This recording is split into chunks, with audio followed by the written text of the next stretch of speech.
अस्सलाम वालेकुम everyone, welcome back to my channel Shahpura vlog. जैसे कि थंबनेल में देख सकते हैं कि मेरी आज व्लॉग नहीं है, आज तो वैसे फादर्स डे है। फादर्स डे पे मैंने अपने फादर्स के लिए कुछ लाइंस लिखी थी। मैंने सोचा कि आप सबके साथ शेयर करूं, इसीलिए मैं आप लोगों के साथ आज ये व्लॉग शेयर कर रही हूँ। तो चलिए सुनते हैं कि पहले तो कहूँगी कि happy father's day to everyone, जो भी फादर्स है इस दुनिया में और जो भी फादर्स होने वाले हैं फ्यूचर फादर्स, तो उनके लिए सबके लिए हैप्पी फादर्स डे अगेन। तो हमेशा हर एक की ज़िंदगी में, हर एक के जीवन में हर किसी की महत्व अलग अलग होता है। जैसे अपने माँ बाप का महत्व अपनी ज़िंदगी में अलग होता है, भाई बहनों का अलग होता है, रिश्तेदारों का अलग होता है, सबका अपनी अपनी ज़िंदगी में अलग सा महत्व होता है।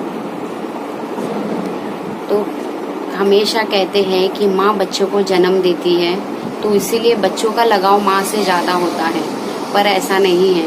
पिता भी अपने बच्चे से उतना ही प्यार करता है, पर कभी जताते पिता अपने परिवार के लिए रोज़ दिन रात मेहनत करके अपने परिवार को दुनिया की सबसे खुशी, सबसे सुख दुख से उनका रूबरू करवाना चाहते हैं और करवाते भी है। तो हमेशा माँ बाप की ज़रूरत बहुत होती है बच्चों को। एक ऐसा नहीं कि सिर्फ माँ की ज़रूरत होती है, दोनों का ही इक्वल इम्पोर्टेंस होता है लाइफ में। माँ अगर घर का गौरव है तो पिता उस घर का अस्तित्व होता है। जैसे गाड़ी एक पहिए के बिना चलती नहीं है, चारों, हर एक, अगर 4 व्हीलर है तो उसे चारों पहियों की ज़रूरत होती है। अगर उनमें से एक पहिया है तो गाड़ी नहीं चल पाती।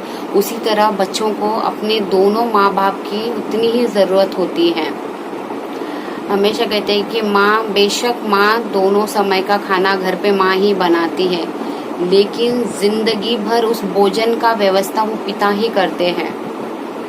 तो हमेशा पिता इतने मेहनती, इतना अपने लिए इतनी तकलीफ़ें उठाकर कभी घर में ये नहीं कहते हैं कि मैं थका हूँ, मैं हारा हूँ, मैं काम नहीं कर पाता, मुझसे नहीं होता। पिता हर एक मुसीबत, हर एक तकलीफ से लड़कर अपने बच्चों को हमेशा खुश रखना चाहता है, हर एक मुसीबतों से। अगर कभी चोट लग जाती है तो पहला शब्द बच्चों के मुंह से निकलता है माँ शब्द ही निकलता है।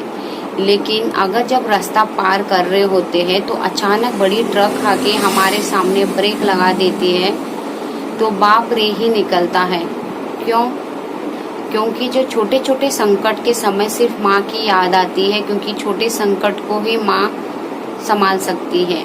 अगर बहुत बड़े बड़े संकट लाइफ में आते हैं तो उसका सामना सिर्फ पिता ही कर सकता है। वो हर बच्चे को पता होता है कि बड़े संकट के वक्त पिता की ही ज़रूरत होती है। हमेशा एक बात याद रखनी चाहिए कि जीवन में पिता का स्थान खुदा से कम नहीं होता। पिता के बिना जिंदगी वीरान है। हाँ, सफ़र में हर राह सुनसान हो जाती है। अगर जब मुश्किल सवालों का जवाब ना आता हो तो सब मुश्किल सवालों का जवाब अपने पिता के पास ही मिलता है। तो हमेशा बच्चे, ज़्यादातर की बेटियां बाप के करीब बहुत होती है, बहुत ही लगाव होता है। जो भी मुश्किलात उनके लाइफ में आती है, जिस भी सवाल का जवाब उन्हें पता ना हो, तो अपने बाप या फिर अपने पिता ही उन मुश्किलों के सवाल के जवाब होता है अपनी बेटियों के लिए। तो जिसके भी लाइफ में दोनों माँ बाप का प्यार है, माँ बाप का साथ है, तो ज़िंदगी में बहुत ही दौलतमंद है, बहुत ही अमीरी है, बहुत ही किस्मत वाले हैं जिनके पास दोनों माँ बाप आज तक मौजूद है। उनसे पूछिए जिनके माँ बाप नहीं होते, या फिर उनसे जाकर पूछिए कि जिनके पास सिर्फ माँ होती है, पिता नहीं, या पिता होते हैं माँ नहीं, कि कितनी दिक्कतें उठाने पड़ती हैं। तो इसीलिए गाइस, हमेशा कहती हूँ कि अपनी माँ बाप की इज्जत करिए। अब दुनिया में आपको माँ बाप नसीब है तो उनकी इज्जत करिए। अगर वो ना होने के बाद पछताने से अच्छा है कि अब उन्हें प्यार दीजिए, साथ दीजिए। उनको हमेशा आपकी प्यार की, साथ की ज़रूरत होती है। बचपन में जब आपको उनकी ज़रूरत थी, अब बुढ़ापे में उनको आपकी ज़रूरत है। आप उनकी रिस्पॉन्सिबिलिटी लीजिए, उनके संभालिए, साथ दीजिए।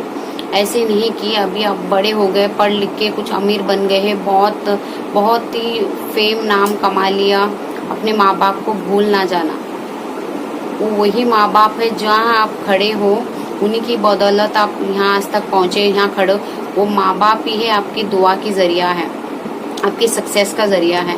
तो इसीलिए गाइस दिल से कह रही हूँ कि अपने माँ बाप की इज्जत करिए, हर एक पेरेंट्स की इज्जत करिए, सपोर्ट करिए, साथ दिए। जिंदगी बड़ी खूबसूरत है, उस जिंदगी में अपने माँ बाप अपने परिवार के साथ जाते जाते वो अपने जीने का गम दे गए।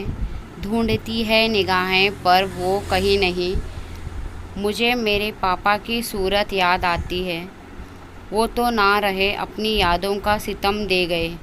आई होप आपको आज मेरी बातें पसंद आई हो। अगर मेरी बातें पसंद आई हो या फिर आपके समझ में आ गई हो तो please respect your parents guys, respect your parents. अगर आप आगे जाके रिग्रेट करो या फिर अफसोस हो जाए आपके पेरेंट का खोने का, या फादर्स डे पर आप अपने पेरेंट्स के खोने का दुख जताए, इसीलिए जब आपको मौका मिल रहा है, आप अभी साथ है, उनके साथ जिए, उनकी दुआएं ले लिए, आप सुख और प्यार के साथ रहिए, अपने माँ बाप को अच्छे से संभालिए, देखभाल कीजिए। चलो आई होप आज आपका मेरा वीडियो पसंद आया हो। तो पसंद आया हो तो प्लीज़ लाइक करना ना भूलें और साथ ही साथ सब्सक्राइब ज़रूर करना। Once again happy father's day to everyone, all the fathers out there, happy father's day. Thank you.